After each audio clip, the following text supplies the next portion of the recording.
grateful, Doctor, for allowing us to use this amazing, remarkable space. Dr. Asava will be telling us a little bit about the work that goes on here, and afterwards, of course, we invite you to view and take a look at Africa's most powerful computer, one of the most powerful computers in the world, which is in this very building. Elsie Kanza, my dear colleague, is head of Africa at the World Economic Forum. It's Elsie's job, amongst many things, to organise this meeting, which is one of the biggest meetings that the World Economic Forum holds throughout the year. And we'll be talking a little bit about what are the highlights and what we can expect from this meeting. And to Elsie's right, the Honourable Tito Mboweni, Minister of Finance here in South Africa, who will be passing and providing some remarks and some insights into the role that South Africa will be playing in this meeting as our host. And our friend, South Africa, of course, being our home from home in the region of sub-Saharan Africa. So we don't have a huge amount of time. We'll try to keep remarks fairly limited, but of course everybody has a few words they want to say. We will have questions and answers. I do have to say, the questions must be limited to the meeting. We're here to talk about the meeting, the World Economic Forum on Africa. So please bear that in mind when you're preparing the questions that you'll be sure to want to ask. Dr. Asava, I invite you just to tell us a little bit about your role here and why we should be so excited to be here in the first place. So should I? Yeah, if you have a few words you'd like to say. I'll start by saying a few remarks. First of all, good morning and special welcome to the Honourable Tito Mboweni, Minister of Finance of South Africa, and to Dr. Elsie Kanza, Head of Africa, member of the Executive Committee for the World Economic Forum, and to all the guests, and to those of you who are here in 2017, welcome back. I want to thank the World Economic Forum for coming back to IBM Research and specifically to Braamfontein to host this event. As you probably already noticed, the area has changed considerably, with many small and medium businesses popping up, and we have eager students and developers regularly visiting us, and I can confirm with confidence that hope and opportunity are here to stay. We opened the lab nearly 3 years ago on 25 August 2016, and the lab joined our lab in Kenya and our labs around the world, where we have 3,000 scientists focusing on artificial intelligence, blockchain, cybersecurity, IoT, and quantum computing. This lab is not only pioneering new ways in cutting-edge research and innovation, but also in the way research is done. We believe in collaborative innovation between academia, industry, and government, and it's here that they intersect to address the most pressing challenges of our continent, spanning from financial inclusion to agriculture to water scarcity and healthcare. The theme of the World Economic Forum for 2019 is Shaping Inclusive Growth and Shared Futures for the Fourth Industrial Revolution. And the Fourth Industrial Revolution is no longer a science fiction, right? It's here upon us. Convergence of new technologies, including AI, blockchain, robotics, 3D printing, and IoT, all powered by the cloud and edge computing, are transforming how we do business. Much the way the internet and mobile and personal computers did in the previous decades, it's also transforming our time. These technologies have potential to improve products, customize experiences, increase productivity, improve safety, and reduce costs. Rather than replacing humans, Industry 4.0 will be focused on enhancing and augmenting human capabilities, creating efficiencies that were never previously possible.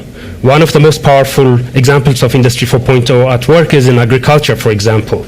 In this context, sensors on tractors can send information to the cloud, where the data is then analyzed for actionable insights.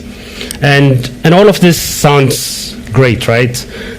Well, sure, but we can't hide from the fact that these opportunities are coinciding with growing number of societal concerns that include data privacy, ethics, inclusion, so that nobody is left behind. Which brings me to my concluding remark.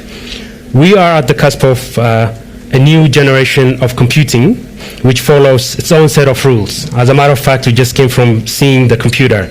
And we are bringing it to Africa, because Africa should never be left behind ever again. It's called quantum computing, and for certain problems, quantum computers are exponentially faster than classical computers. To understand what exponentially faster means, it helps to bear in mind that even classical computers made up of all electrons in the universe could not match a quantum computer. So a few months ago, WITS and IBM came together to bring quantum computing to Africa. I would like to give a special note of thanks to Professor Zablon Velakazi, who is in the room here. This partnership would not have been possible without his perseverance and the perseverance from WITS leadership. We created this partnership to prepare our students and developers to harness and contribute to new technology and to apply it to African problems. So after the WEF conference, we will like to introduce you to this technology face-to-face, and I promise that it looks like nothing that you have ever seen before. So hopefully you are on the edge of your seats. And with that, I'll conclude my remarks. And just to reiterate, a world-class institution, not just for technology, but for urban regeneration and entrepreneurship. This zone is a magnet for startups, and all of those are so important for our meeting. Elsie, I invite you to make your remarks and tell us about what you hope to achieve and see happen this week. Thank you, Ollie, and thank you, Solomon. I'd like to begin by thanking IBM for hosting us in Shimologong this morning. I still have to pinch myself when I remember that the room that currently houses Africa's most powerful computer that Solomon was mentioning early was just a few years ago a nightclub dance floor. So it just shows how much transformation can take place if we believe. And what's important as well is that the fourth industrial revolution and the realities of being one of the most fun-loving continents on Earth are mutually exclusive. They're both important for our future well-being, and this will be a key message that you'll hear again and again, that the fourth industrial revolution needs to be embedded in our humanity. Human beings come first. It needs to work for people. Allow me to also thank the Honorable Minister Tito Mboweni, who has been a great friend of the forum for 3 decades. 3 decades now, since the first meeting took place in 1990, and essentially South Africa has played a leadership role in opening up not just Southern Africa, but the rest of Africa to the world. And we also thank the Government of South Africa and the National Treasury in particular for being excellent hosts. We're here every other year, and it's a great privilege, tribute to work with the team who have been excellent hosts and very professional. But that's enough of looking back. The World Economic Forum meetings are very much about preparing for the future. At the forum, we believe Africa has much to look forward to. One, regional integration. Through the newly signed African Continental Free Trade Area Agreement, we are looking forward to doubling interregional exports by up to 40% come 2040. Emerging successes in the areas of the Fourth Industrial Revolution, and here I'd like to highlight that through the Forum Center for the Fourth Industrial Revolution in San Francisco, Africa is leading the charge on the civilian use of drones globally. So through our center, we're developing technological governance, and this is one area where we should be proud that we're not just not being left behind, but are actually leading the charge. With respect to FDI as well, we're seeing an increase of FDI to the continent at a time when for the past 3 years there's been a decline globally. And just zooming in on technology startups, there's been an increase reported of about up by 100% between 2017 and 2018. Most of the deals are happening here in South Africa, so that's important for us to bear that in mind. Things are changing insofar as we're still confronted with essential challenges. Some of the challenges that we still have to deal with: severe income inequality, infrastructure gaps, corruption, inadequate skills and education, as well as weakened institutions. All these challenges must be addressed if Africa is to capitalize on the opportunities open to it. Allow me to say 1 or 2 words about our meeting this week. First, the overall theme is shaping Africa's inclusive growth and shared futures in the fourth industrial revolution. What do we mean? With respect to inclusive growth, for too long, the benefits of economic activity have not been shared fairly.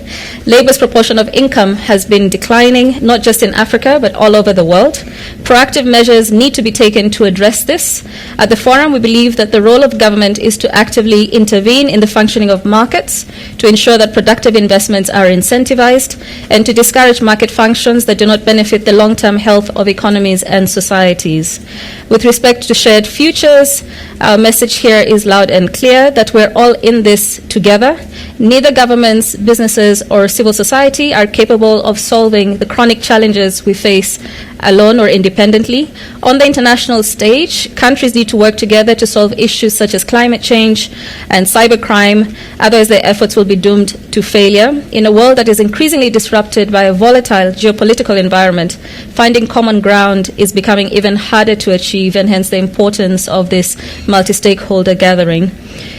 With respect to the fourth industrial revolution, Solomon's covered quite a few of the points. Key is how we balance the needs that we have. For instance, we're still aspiring for labor-intensive manufacturing, yet we're seeing human beings being displaced on the factory floor. Something you will hear again and again during the meeting is how to upskill and reskill. Because a lot of the top industries right now are leveraging technologies that didn't exist 10 years ago. So we need to think very differently about how we work and learn going forward.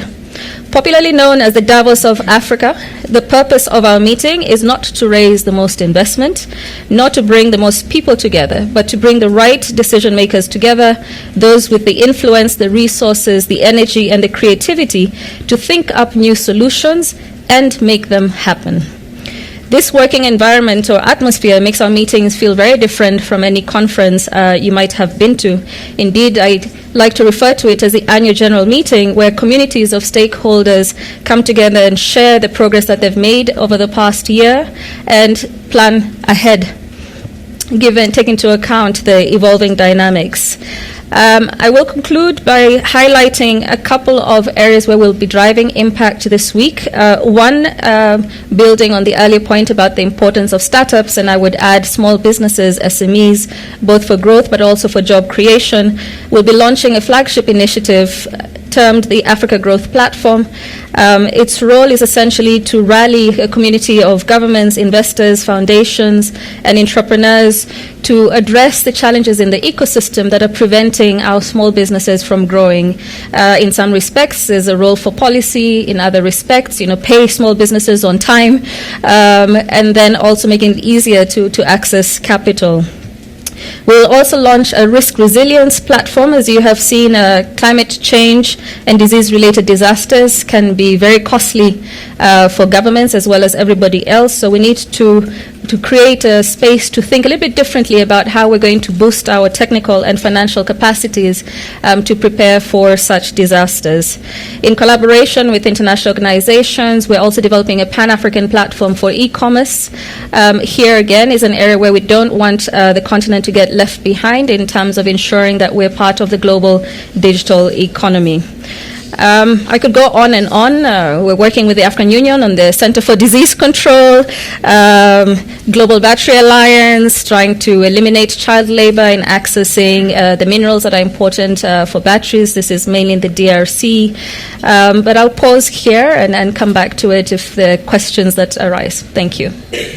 Thanks, Elsie. And of course, this meeting would not be possible without the support of the South African government. Minister Mboweni, I invite you to make a few remarks and tell us a little bit about your involvement. As Elsie said, we've been long friends for many years now. Yeah.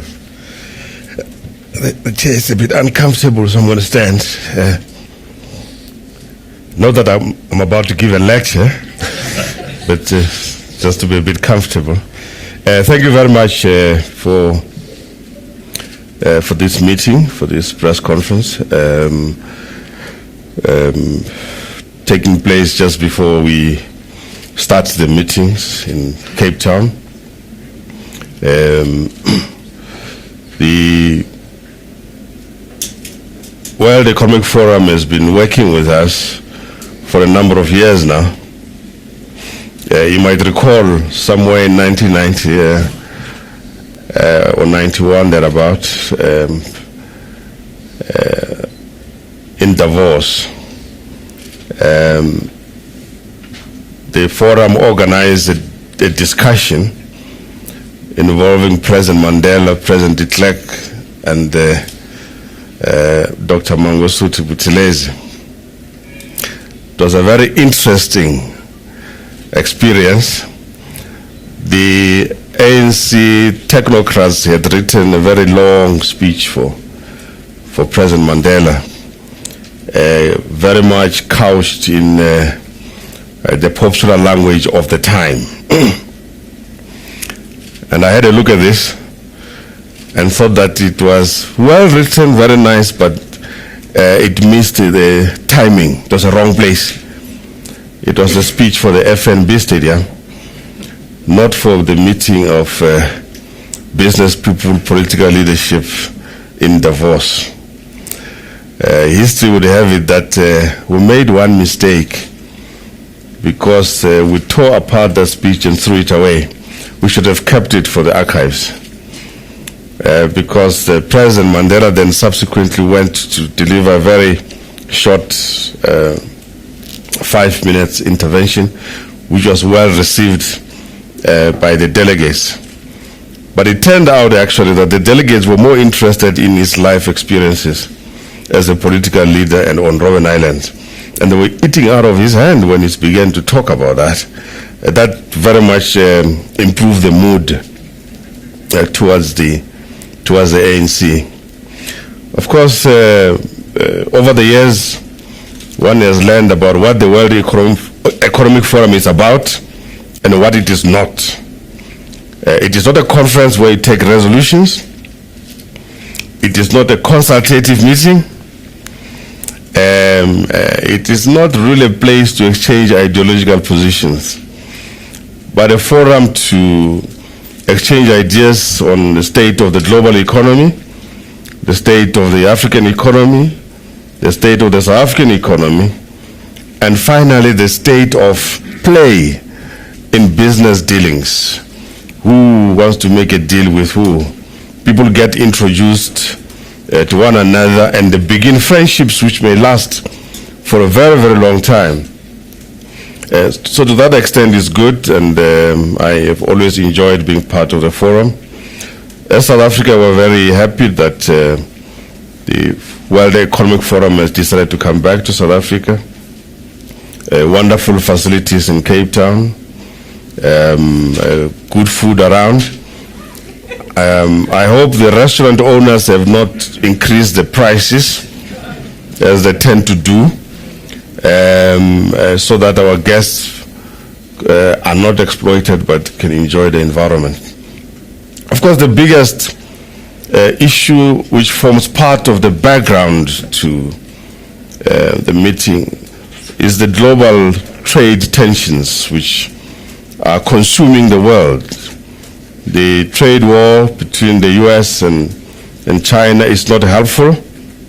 It's affecting the markets generally, whether it's the commodity markets or the currency markets. So the issue of the trade wars and these trade tensions is a very important one for us. And I'm quite certain that during the conversations this issue will keep coming to the fore in order that the message must get through, particularly to those people in Washington, that these trade wars are not helpful to us and to the global economy, and that the quicker these issues are dealt with, the better.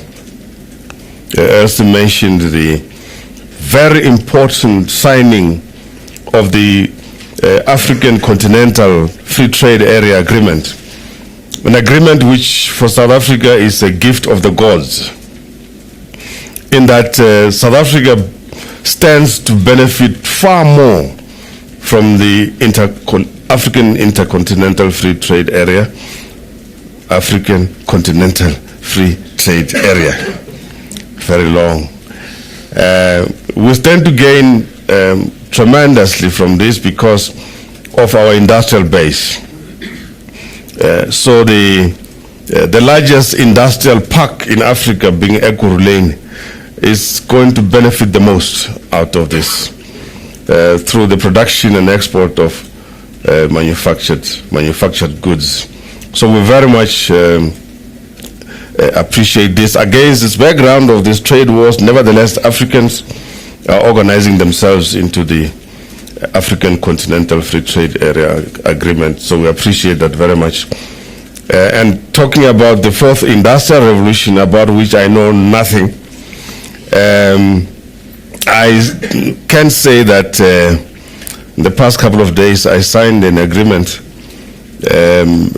allowing one South African tech company to partner with a Kenyan tech company to create some very exciting connections between South Africa and Kenya. So much appreciated. Without much ado, I think I've said a lot. Maybe I should take my seat. Thank you, sir. Thank you very much. Let's, we've got a little bit of time left, so let's try to get a few questions in. We'll take three at a time, and remember the golden rule. This is about the meeting, not about anything else. Okay, so I'll take a question from the gentleman there, sir in the front row, and who else? Who's the third one? Just the two. Okay. Minister. Okay. Angelo Coppola from China Global Television. Are we good to go? Not really. Minister, you released a document last week around economic transformation in the country. How do you tie that with the objectives of WEF? And can you give us a bit of detail about how it's been accepted amongst your colleagues? And we'll take the question there from the gentleman as well. Peter Sullivan, basically the same question, just to say, will there be a session in Cape Town on your suggestions?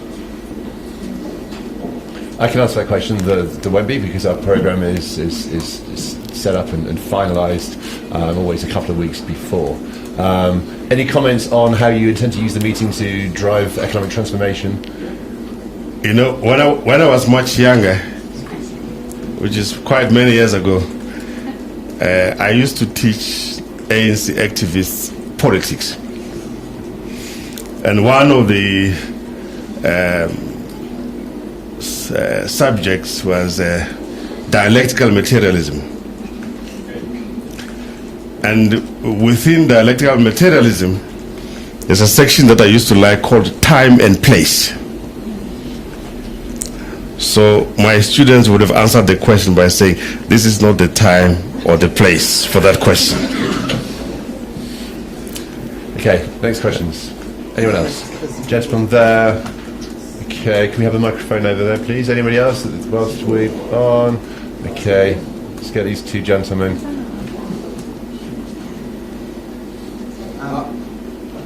Minister, the question I've got... Can you introduce yourself and tell us where you're from, please? Sorry, from Channels Television News. The question I've got is, how are we going to use the meeting to further build stronger ties with the rest of Africa? I'm talking about this based on the backdrop of the current issues with foreign-owned shops and the claims of the xenophobic attacks. Channels, you're a Nigerian network, correct me if I'm wrong. Yeah. Excellent, so that's about international ties. Sir, where are you from? What's your question? Hi, I'm not sure if this is... yes, it is. My name is Ray Mahlaka, and I'm a journalist at Daily Maverick. Since the Fourth Industrial Revolution is the theme for WEF this year, or the broader theme for WEF this year, I'm just hoping to get a general direction from, or an answer from any of the WEF representatives about whether South Africa is actually ready for the Fourth Industrial Revolution, because there are a lot of arguments right now about South Africa is actually stuck in the third, second, and even first revolution. So, and the minister's strategy document actually ties, talks about the Fourth Industrial Revolution as one of the growth measures, I believe. So, is South Africa ready, basically, for the Fourth Industrial Revolution? Great question. And I can say there will be a session dedicated to that subject, moderated by myself next week, so I hope you're going to join us. In the meantime, let's try and answer your question. Elsie, would you like to start with that one? Sure.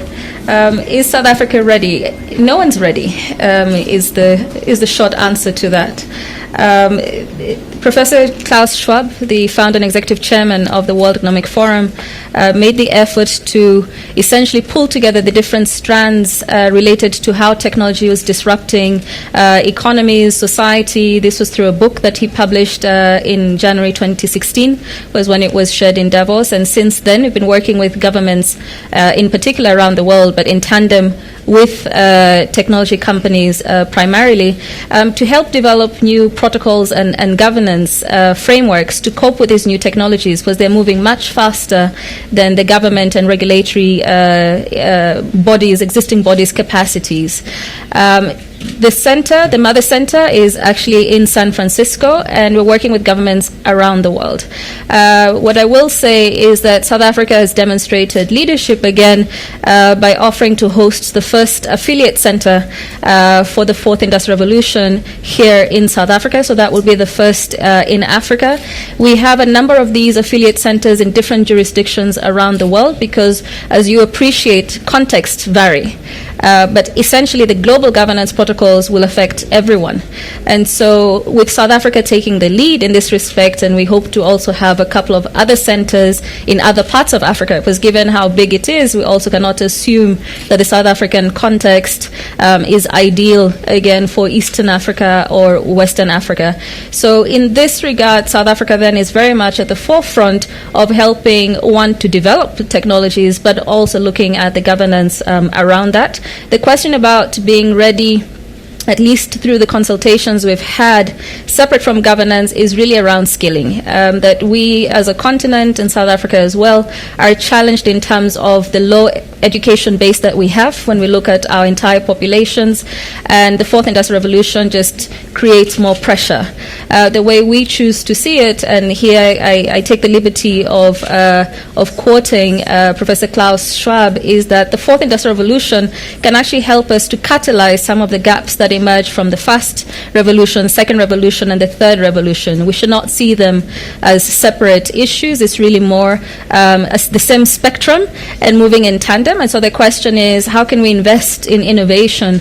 How can we boost our capabilities, such as the IBM Research Lab is doing here, so that Africans are also at the forefront of developing solutions? We don't want to be net consumers of the fourth industrial revolution. So it's a work in progress, but we look forward to gathering more thoughts during the meeting later this week. Thanks, Elsie. And whilst we move on to the second question around how the meeting will try to build stronger ties within the region, we'll ask the Minister, but maybe you can have some thoughts on that as well. Sure. So as highlighted by the Honourable Minister, this meeting is, this is the 28th meeting. It's 3 decades. It's in the beginning, it started with a focus on South Africa and then opened up to Southern Africa and then the rest of Africa. So to give you some idea, we're expecting people from 100 countries to participate in this meeting. So it's really a global gathering of stakeholders that are committed to driving impact in the continent. I think the more important question behind that question is how we ensure that that our people are not left behind. So even as we globalize, because the tensions that you're seeing in South Africa, those tensions we're experiencing in Europe, and there's definitely concerns with respect to immigration and how to ensure that everyone is able to retain their jobs. Otherwise, the hosts resent the newcomers. We can't afford to not globalize. The question is how we strike the right balance so as to ensure that we're not displacing our own people. And this is partly what we're driving at with looking at inclusive growth. We need new models. It's not just a question of blocking outsiders. Today you could be safe, tomorrow you become a refugee. We don't choose that. But how can we think much more deeply about how we integrate our societies and our economies so that we can drive inclusive growth, not just in our own countries, but also in neighboring countries as well as the rest of the world? Yeah, I think quite correctly. The experience around the world is that countries which are receptive to immigrants tend to be more dynamic in their economic activities, cultural diversity, and better understanding of human beings. I mean, you see it in the United States, the role of people from Latin America who come to the U.S., some from Africa, from Nigeria, working, for example, in some of the high-tech environments. So there's sufficient evidence to say that narrow nationalism is not a good catalyst for economic development, but openness is.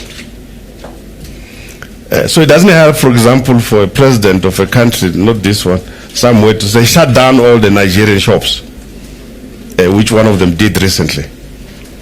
Or another one says that there's too many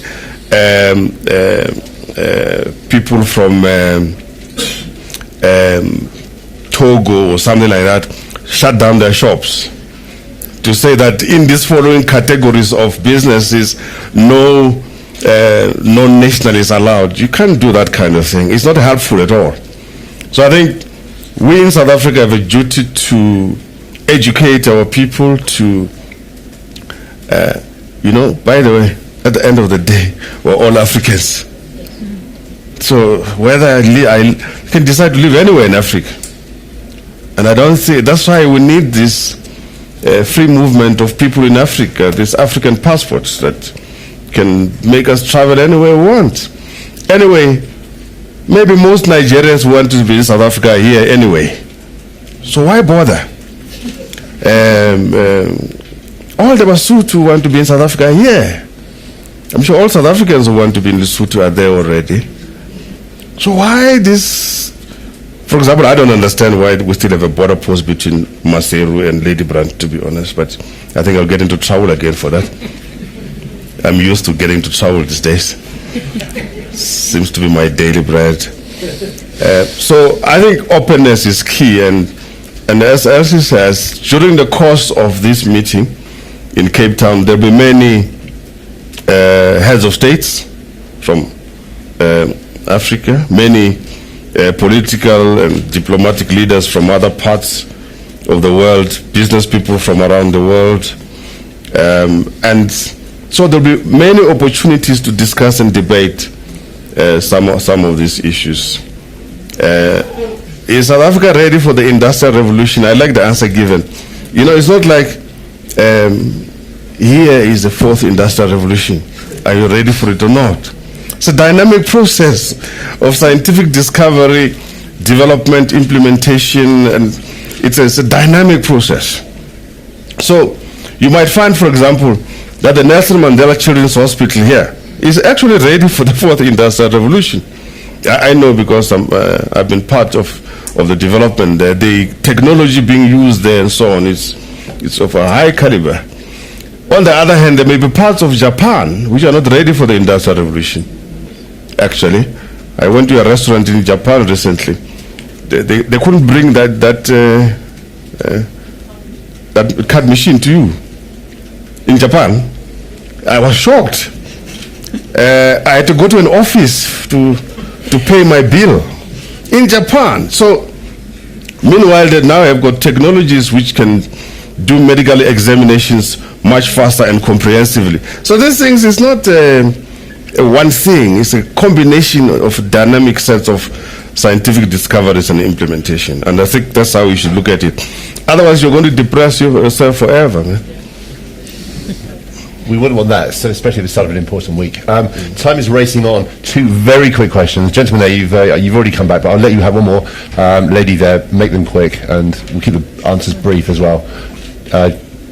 Microphones. Perfect. Good morning to the panel. Just to the Finance Minister, you've said that forums like the World Economic Forum are great platforms for people to discuss deals and think about, how they can grow the economy in the future. We know that South Africa's state-owned enterprises, particularly the bigger ones, the power utility, South African Airways, you can name them, have struggled financially. Will this be a platform where the South African government wants to make deals, broker deals, have negotiations with other African leaders on how those can be, their finances can be fixed? Sorry, where are you from, Mum? I'm Mogelang Batsa from Bloomberg News. Lovely. Just pass the microphone along. Ray Mahlaka again from Daily Maverick. Minister, a lot of investors and policymakers, some of them won't be at WEF.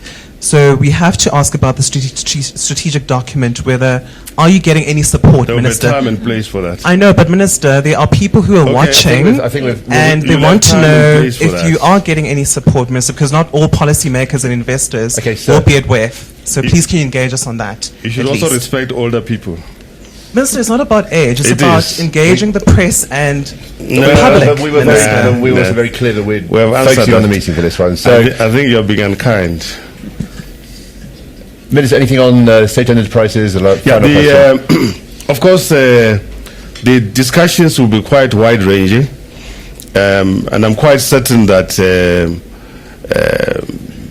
somebody will ask a question about state-owned enterprises, and I'm sure the Minister for State-Owned Enterprises will give appropriate answers to that. But, there have been discussions in Africa for a long time about power pools, for example. There's the Inga hydro power project, which has been in existence for a long time. I had the president of the African Development Bank the other day talking about the willingness of the African Development Bank to partner with the partner countries to bring back that project into action. I'm personally very excited about that project if we can get it going. It has a huge potential, not just for hydropower, but we can also find creative ways to make use of the water as well, beyond hydropower, for that western component of Southern Africa. So I'm sure there will be conversations. What normally happens at these forums is that you check the list of participants and you see who would you like to have an interaction with, and to show that things are a little bit more developed. Most people are not allowed to come there with personal assistants and secretaries and so on, and it gives you the freedom to be free from your office and to be able to interact with whoever you want to interact with without bureaucratic control from the office. So, and in those conversations, people come across so many ideas. They enter into so many provincial deals. It's a really dynamic place. It's a melting pot of so many good conversations, and I can tell you, most of them do result in some concrete agreements. Thank you very much. Thank you. Elsie, very briefly. Yes, just to build on what the Honourable Minister said, a key thing, next year the forum will be marking 50 years of existence. Partnerships are at core based on trust. You will interact and transact with people that you trust. And so the forum very much nurtures the space for these key decision makers to get to know each other. As you said, it's fairly informal, to ensure there's alignment of interests, and then also where possible to be able to leverage each other. And increasingly we are advocating and supporting what we call more collaborative investment. If I may share just one concrete example, is that South Africa is host to the Regional Hub for the Sustainable Development Investment Partnership, which is a global initiative looking at how to mobilize more investments for the Sustainable Development Goals, but in particular the Regional Hub in Africa is focused on energy. So when we're talking about building surplus capacities, you have to negotiate not just with different governments, because then you look across borders, but also with different actors in the supply chains, and there's very few places where you're able to bring together those key players to be able to align on vision as well as to determine how best they can work together to achieve these major transactions.